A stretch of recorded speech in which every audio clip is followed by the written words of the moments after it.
hey दोस्तों, स्वागत है एक बार और फिर से आपको मेरे चैनल पर। और आशा करता हूँ कि आप लोग अच्छे होंगे। तो दोस्तों, ये कांग्रेस अधिवेशन का पार्ट 3 होने वाला है। इससे पहले हम लोग 2 पार्ट में करा चुके हैं, छोटे छोटे ही वीडियो हैं। अगर आप लोग उसको नहीं देखे तो ज़रूर देखिए। और आप लोग अगर चैनल पर नए हैं तो इसे सब्सक्राइब कीजिए, लाइक कीजिए, ठीक है। और अपने दोस्तों के पास ज़रूर शेयर कीजिए। तो पिछला बार जो हम कांग्रेस का अधिवेशन करा चुके थे 1920 तक करा चुके थे। अब आगे हमको देखना है, थोड़ा सा स्पीड में चलेंगे आज, क्योंकि थोड़ा वीडियो लंबा होने वाला है, ठीक है। तो देखिए, 1920 के अधिवेशन की बात किया जाए तो ये अहमदाबाद में हुआ था। 1921 का जो अधिवेशन था कहाँ हुआ था? अहमदाबाद में हुआ था। और इसका अध्यक्षता की बात किया जाए तो हकीम अजमल खान ने किया था।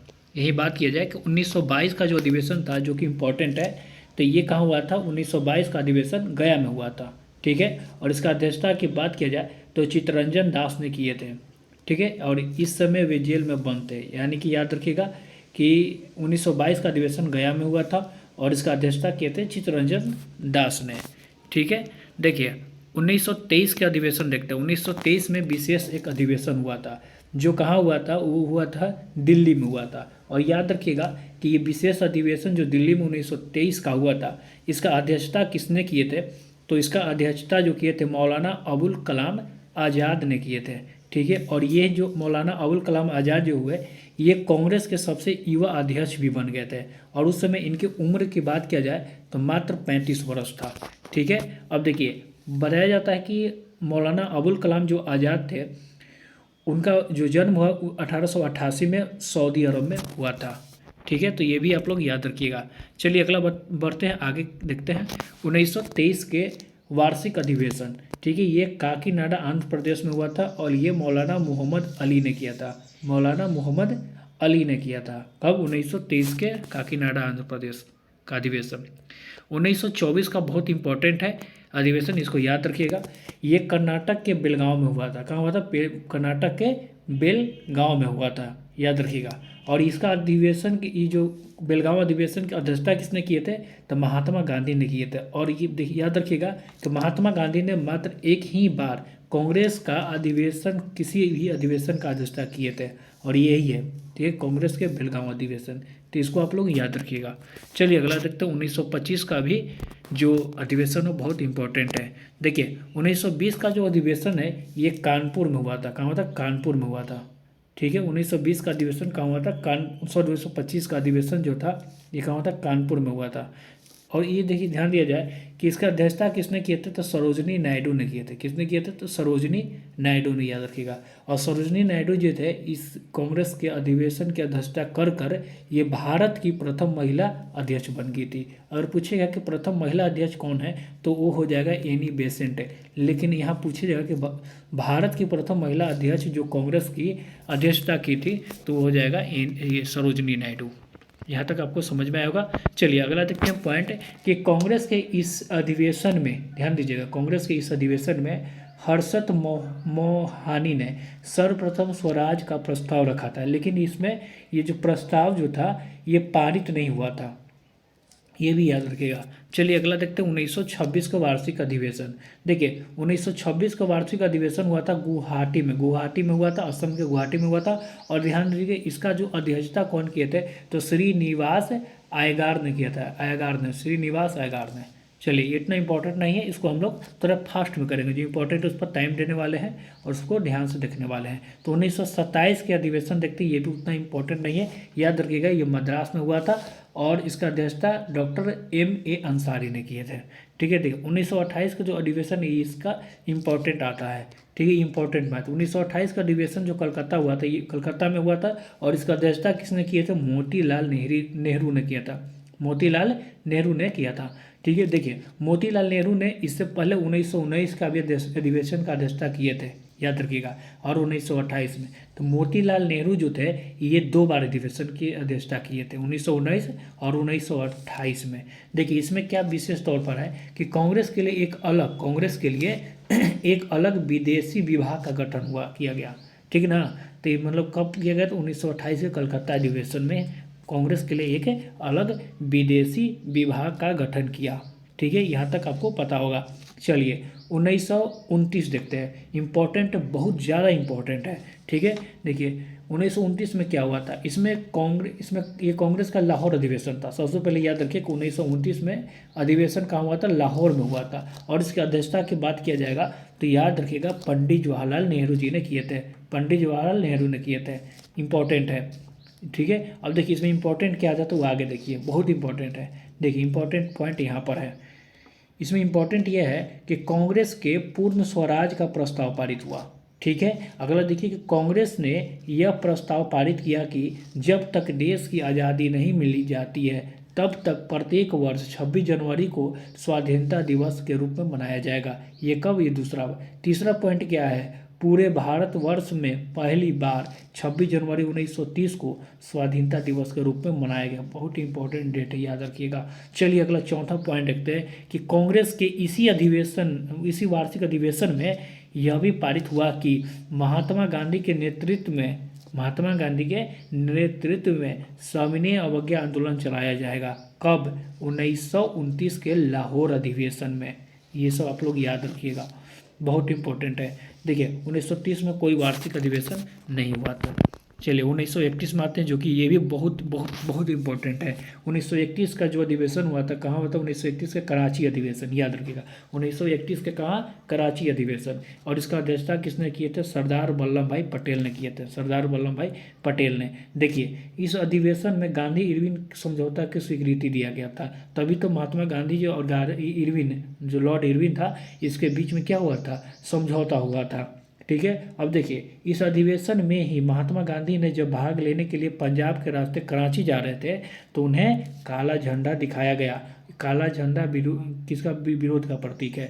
ठीक है, मतलब गांधी जी को कब, किस अधिवेशन में जाते टाइम काला झंडा दिखाया गया, तो याद रखिएगा 1931 के कराची अधिवेशन, आपको याद होगा। चलिए अगला देखते हैं कि इस अधिवेशन के दौरान महात्मा गांधी ने ये भी कह दिया था कि काला झंडा जो दिखा रहे हो तो दिखाओ, कोई दिक्कत नहीं, लेकिन गांधी मर सकता है परंतु गांधीवादी नहीं मर सकता, ये भी याद रखना।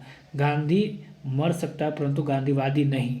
ठीक है, चलिए इसमें देखिए कि इसी अधिवेशन के दौरान कांग्रेस ने ब्रिटिश सरकार से सबसे बड़ी इंपॉर्टेंट जो पॉइंट है, मौलिक अधिकार की मांग कर दी थी। मौलिक अधिकार की सर्वप्रथम मांग 1931 के कराची अधिवेशन में किए थे, जिसका अध्यक्षता किसने किए थे, सरदार वल्लभ भाई पटेल ने, याद रखिएगा।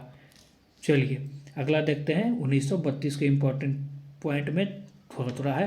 देखिए 1932 का जो अधिवेशन था, 1932 का अधिवेशन हो जाएगा दिल्ली में, और पंडित मदन मोहन मालवीय ने इसका अध्यक्षता किया था। किसने, पंडित मदन मोहन मालवीय ने बनाया गया था। लेकिन देखिए उस टाइम ये क्या थे, जेल में थे, उस टाइम जेल में थे, तो इसका अध्यक्षता किसने किया, अमृत रणछोड़ दास सेठ ने कर दिया था, अमृतलाल रणछोड़ दास सेठ ने। तो उतना इम्पोर्टेंट नहीं है लेकिन फिर भी ध्यान दीजिएगा। चलिए 1933 के वार्षिक अधिवेशन, देखिए ये भी इम्पोर्टेंट है। इम्पोर्टेंट क्यों हो जाता है, इस मायने से कि इसका अध्यक्षता एक महिला ने कर दिए थे। ठीक है, देखिए बाकी कोई काम से इम्पोर्टेंट उतना नहीं है, सिर्फ यही इंपॉर्टेंट है कि 1933 के जो कलकत्ता अधिवेशन था, इसका अध्यक्षता कौन किए थे, पहले मदन मोहन मालवीय को बनाया गया, लेकिन फिर क्या बताया पहले वाला में, वो उस समय जेल में थे, तो जेल में थे इसलिए इसका अध्यक्षता कौन कर दिए थे, श्रीमती नलिनी सेन गुप्ता ने, श्रीमती नलिनी सेन गुप्ता ने इसका अध्यक्षता। और देखिए ये कांग्रेस की थर्ड महिला हो गई, अब भारत की दूसरी। देखिए ये दोनों भारत की हो जाएगी, यहाँ नीचे लिखा हुआ, और ये हो जाएगा विदेशी, यानी कि सरोजिनी एनी बेसेंट विदेशी महिला, सरोजिनी नायडू और नलिनी सेन गुप्ता जो 1933 के। तो मतलब कुल मिला के कांग्रेस में 3 महिला ने ही अध्यक्षता किए थे, जो कि तीनों सामने हैं। चलिए 1934 का अधिवेशन देखते हैं, मुंबई में हुआ था और इसका राजेंद्र प्रसाद ने अध्यक्षता किए थे। और देखिए 1935 में कोई अधिवेशन नहीं हुआ था।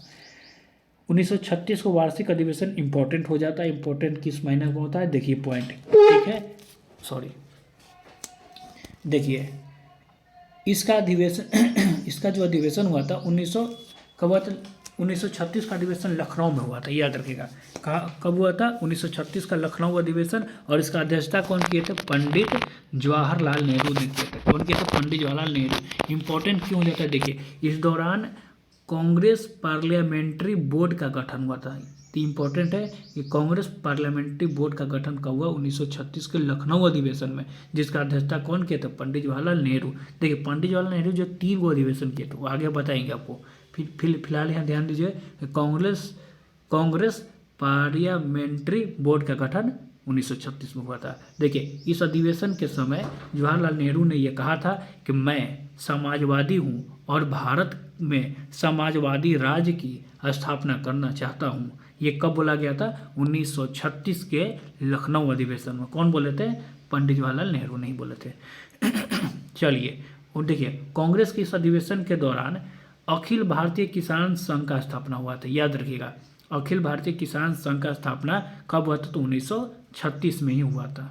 आगे देखते हैं 1937 के इम्पोर्टेंट, जो कि ये भी बहुत इंपॉर्टेंट है। किस मायने में देखते हैं। देखिए ये सबसे पहले जाने कि गांव में हुआ था। किस गांव में हुआ था, ये भी इम्पोर्टेंट है। ठीक है, ये गांव ध्यान दीजिएगा, ये फैजपुर में हुआ था। कहाँ, फैजपुर में। फैजपुर यहाँ लिखा भी हुआ है, फैजपुर में 1937 के फैजपुर अधिवेशन था। ठीक है, तो 1937 के फैजपुर अधिवेशन यह गाँव का है। और देखिए ये जो गांव है ये महाराष्ट्र में हो जाएगा। ठीक है, फैजपुर महाराष्ट्र में आता है। देखिए पंडित जवाहरलाल नेहरू ने इसका अधिवेशन किया था, अध्यक्षता किया था। ठीक है, अभी बताएंगे पंडित जवाहरलाल नेहरू ने कितने बार कांग्रेस की अध्यक्षता किए थे, तो 3 बार। 1929 के लाहौर अधिवेशन, 1936 के लखनऊ और 1937 के फैजपुर।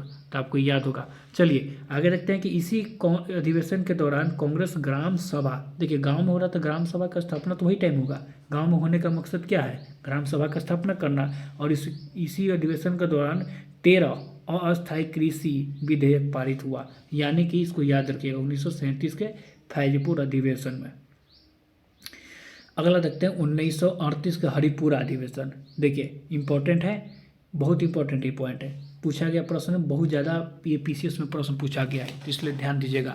तो 1938 के हरिपुरा अधिवेशन यह कहाँ हुआ था, यह गांव में ये भी हुआ था, याद रखिएगा हरिपुरा गांव में हुआ था। ठीक है, अब देखिए ये अधिवेशन का अध्यक्षता किसने किया था, सुभाष चंद्र बोस ने किया था, सुभाष चंद्र बोस। देखिए 1900 अधिवेशन के जब हरिपुरा अधिवेशन हो रहा था तो उस दौरान राष्ट्रीय नियोजन समिति का गठन किया था। तो राष्ट्रीय नियोजन समिति का गठन किसने किया था, तो याद रहिएगा सुभाष चंद्र बोस ने किए थे। और इसका प्रथम अध्यक्ष पंडित जवाहरलाल नेहरू को बना दिया गया। तो इतना आप लोगों को पता होना चाहिए। चलिए अगला 1939 के त्रिपुरी अधिवेशन। इसमें थोड़ा सा इम्पोर्टेंट इसलिए हो जाता है क्योंकि इसमें महात्मा गांधी का प्रतिनिधित्व खार हुए थे और वो खार किए थे। ठीक है, लेकिन वो हार जाते हैं। देखिए इसका अध्यक्षता जो है महात्मा गांधी पट्टाभी सीतारमैया को बनाना चाहते थे। मतलब कि त्रिपुरी अधिवेशन का अध्यक्षता कौन बना, किसको कराना चाहते थे, तो महात्मा गांधी पट्टाभी सीतारमैया को। लेकिन अध्यक्ष बनने को लेकर होने वाले चुनाव में सुभाष चंद्र बोस ने पट्टाभी सीतारमैया को मतलब भारी मत से हरा देते हैं। कितना, 203 लोग से पराजित किया। मतलब 203 लोग प्लस वोट हो गया सुभाष चंद्र बोस का, तो बहुत ज़्यादा ना अंतर हो गया।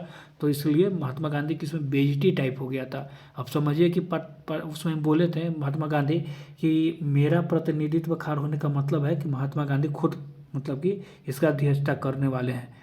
तो उस समय महात्मा गांधी को युगों की बात हो गया था, तो इस समय लेकिन हार गए थे। ठीक है, पट्टाभी सीतारमैया, तो उनको थोड़ा सा बेइज्जती टाइप फील हो गया था। लेकिन सुभाष चंद्र बोस ने पुनः माफ़ी मांगा, किससे, महात्मा गांधी से, और अपना अध्यक्षता पद से त्याग दे दिया, छोड़ दिया। कुछ दिन के बाद त्याग दिए थे। ठीक है, और त्याग देने के बाद फिर हुआ कि अब पट्टाभी सीतारमैया दोबारा नहीं आए थे अध्यक्ष पद को, हार गए थे, तो उनको थोड़ा सा बेइज्जती हो गया था। तो इसलिए फिर से राजेंद्र प्रसाद को इसका अध्यक्षता दोबारा करने के लिए दिया गया। तो इसका यानी कि त्रिपुरी अधिवेशन को पूछा जाएगा अध्यक्षता किसने की है, तो राजेंद्र प्रसाद ने किए थे। ठीक है, तो इस सारा पॉइंट इंपॉर्टेंट है। चलिए अगला देखते हैं 1940 का रामगढ़ अधिवेशन। ये भी इंपॉर्टेंट माना जाता है। 1940 का रामगढ़ अधिवेशन जो है ये मौलाना अबुल कलाम आज़ाद ने किए थे। और देखिए मौलाना अबुल कलाम आज़ाद, इस समय क्या हुआ था ना कि द्वितीय विश्व युद्ध चल रहा था। 1940 का रामगढ़ अधिवेशन जो जिस टाइम हुआ था, तो उस टाइम ही मतलब कि लगातार जो था पूरा दुनिया में द्वितीय विश्व युद्ध चल रहा था, जिस कारण से कांग्रेस का कोई अधिवेशन उसमें नहीं हो रहा था। ठीक है, तो 1940 से 46 तक ले देखिए द्वितीय विश्व युद्ध के कारण कांग्रेस का अधिवेशन नहीं हुआ था, जिसके कारण से क्या लगातार 6 वर्ष के लिए मौलाना अबुल कलाम आज़ाद पद पर रह गए। तो पूछेगा कि सबसे अधिक समय तक अध्यक्षता करने वाले कौन थे, तो मौलाना अबुल कलाम आज़ाद, याद रखिएगा। ठीक है, देखिए इस अवधि के दौरान ही क्रिप्स मिशन योजना भारत में आगमन हुआ, जिसके साथ है वार्ता मौलाना अबुल कलाम आज़ाद ने किए थे, याद रखिएगा। चलिए अगला है क्या कि वेवेल प्रस्ताव को लेकर शिमला सम्मेलन में भी भाग कौन लिए थे? मौलाना अबुल कलाम आज़ाद ही लिए थे, क्योंकि उस टाइम अध्यक्ष जो थे वही तब लेंगे। अगला है कि फैजपुर महाराष्ट्र में, हरिपुरा कहाँ है गुजरात में, और त्रिपुरी मध्य प्रदेश में, रामगढ़ झारखंड में। इसको याद रखिएगा, जो ऊपर अधिवेशन उसके बारे में यहाँ पर पॉइंट लिखा हुआ है। चलिए अगला देखिए 1946 के मेरठ अधिवेशन। देखिए 1946 का मेरठ अधिवेशन, इसका अध्यक्षता आचार्य जेबी कृपलानी ने किया था। किसने किए थे? जेबी कृपलानी ने किया था। ठीक है, अब देखिए ये जो आज़ादी के समय और भारत के विभाजन के समय का जो अध्यक्ष पूछेगा कि कांग्रेस के कौन अध्यक्ष थे, तो जेबी कृपलानी, याद रखिएगा। पूछेगा आपको से कि आज़ादी के समय भारतीय राष्ट्रीय कांग्रेस के अध्यक्ष कौन थे, या भारतीय विभाजन के समय भारतीय राष्ट्रीय कांग्रेस के अध्यक्ष कौन थे, तो याद रखिएगा जेबी कृपलानी थे। ठीक है, और देखिए ये दिल्ली आज़ादी के बाद 1947 में दिल्ली में कांग्रेस जो विशेष अधिवेशन हुआ था उसका अध्यक्षता राजेंद्र प्रसाद ने कर दिए थे। चलिए 1948 का उतना इम्पोर्टेंट नहीं है, लेकिन याद रखिएगा अध्यक्षता पट्टाभी सीतारमैया। और देखिए इन्होंने पट्टाभी सीतारमैया के इम्पोर्टेंट है कि इन्होंने एक पुस्तक लिखा कांग्रेस का इतिहास। तो पूछेगा कांग्रेस का इतिहास किसने लिखा था, तो पट्टाभी सीतारमैया ने लिखा था। देखिए 1950 का अधिवेशन की अध्यक्षता किए थे पुरुषोत्तम दास टंडन ने किया था, पुरुषोत्तम दास टंडन ने। चलिए आगे बढ़ते हैं, जो इंपॉर्टेंट पॉइंट है उस पर ज़्यादा ध्यान देंगे। चलिए देखिए ये सबसे ज़्यादा इंपॉर्टेंट है, इस पर आप लोग ज़्यादा ध्यान दीजिए। ठीक है, देखिए कुछ कथन है, मतलब कुछ जानकारी उसके बारे में, उसको ध्यान दीजिए। कौन क्या कांग्रेस के बारे में बोला था, इससे संबंधित कुछ जानकारी है। तो देखिए क्या बोला गया था कि कांग्रेस एक वर्ष में एक बार देखिए कांग्रेस के एक वर्ष में एक ही बार होने वाला वार्षिक सम्मेलन था। ठीक है, जिसके वजह से आलोचना बाल गंगाधर तिलक ने किए थे। और क्या बोले थे, ध्यान दीजिएगा कि बाल गंगाधर तिलक ने कहा था कि एक वर्ष में एक बार मेढक की तरह टरटराने से कुछ भी हासिल होने वाला नहीं है। ये किसने बोले थे? बाल गंगाधर तिलक ने बोला था। तो सिंपल बातें पूछेगा कि मेढक की तरह टरटराना, याद रखेंगे बाल गंगाधर तिलक। छोटा छोटा पॉइंट बनाकर आप लोग इसको याद कर लीजिए, क्योंकि प्रश्न पूछा जाता है। देखिए अश्विनी कुमार दत्त ने कुछ बोला था। ये 3 दिन का होता था, जो अधिवेशन होता था कितने 3 दिन का होता था। तो अश्विनी कुमार दत्ता ने बोला था कि कांग्रेस का सम्मेलन 3 दिन का तमाशा था। 3 दिन का तमाशा किसने बोले थे? अश्विनी कुमार दत्ता ने बोले थे। चलिए अगला देखते हैं। शुरुआती वर्ष में सिर्फ शिक्षित लोग इसमें थे, ठीक ना। तो इसमें लाला लाजपत राय ने क्या बोले थे? देखिए इस पर भी टिप्पणी किए थे। लाला लाजपत राय क्या बोले थे कि कांग्रेस का वार्षिक सम्मेलन जो है वो शिक्षित लोगों का मेला है। तो याद रखिएगा, शिक्षित लोगों का मेला पूछेगा तो लाला लाजपत राय लगा लीजिएगा। ठीक है, अगला देखते हैं। लाला लाजपत राय ने ही कांग्रेस को सेफ्टी बल्ब सिद्धांत दिया था, कहा था मतलब कि कहा था कि सेफ्टी बल्ब जो सिद्धांत है वो कांग्रेस है, मतलब कि संज्ञा दिया था। ठीक है, किसका? कांग्रेस को किसने दिया था? लाला लाजपत राय ने। और क्यों दिए थे? याद रखिएगा, कहा था कि कांग्रेस लॉर्ड डफरिन जो उस समय का वायसराय था, जब कांग्रेस 1885 में स्थापना हुआ था, तो उस समय लॉर्ड डफरिन ने तो था ये वायसराय, तो वही बोले थे कि कांग्रेस लॉर्ड डफरिन के दिमाग का उपज है, तो इसलिए सेफ्टी बल्ब है। मतलब कि इसलिए कर दिया लॉर्ड डफरिन ने इसका स्थापना, कि कांग्रेस के स्थापना कर देने से कुछ भारतीय लोग हैं वो अंग्रेज़ों का सहायता करेंगे। ठीक है, तो इसलिए, लेकिन ये उल्टा हो गया था। चलिए बंकिम चंद्र चटर्जी क्या कहे थे? देखिए ये कहते हैं कि कांग्रेस के लोग पदों के भूखे राजनीतिक हैं। तो याद रखिए, पदों के भूखे राजनीतिक किसने कह दिए थे? बंकिम चंद्र चटर्जी ने कहा था। देखिए अरविंद घोष ये कुछ और बोल दिए थे। अरविंद घोष ने बोल दिए कि कांग्रेस जो है क्षय रोग से मरने वाली है, मतलब कि क्षय रोग से मरने वाले के लिए बोल दिए। कौन? अरविंद घोष ने कहा दिया कि क्षय रोग से मरने वाली है संस्था है। ठीक है, अब ध्यान दीजिएगा। बिपिन चंद्र पाल, ये भी इंपॉर्टेंट है। बिपिन चंद्र पाल ने कहा याचना संस्था, देखिए याचना संस्था की संज्ञा दे दिए थे कि कांग्रेस को याचना संस्था की संज्ञा दी थी किसने? बिपिन चंद्र पाल ने। देखिए कुछ अंग्रेज भी इसका उपहास किया था। तो देखिए अंग्रेज सबसे पहले डफरिन, जो उस समय का वायसराय था डफरिन, ठीक है, डफर आदमी था और डफर ऐसा बातों बोलेगा।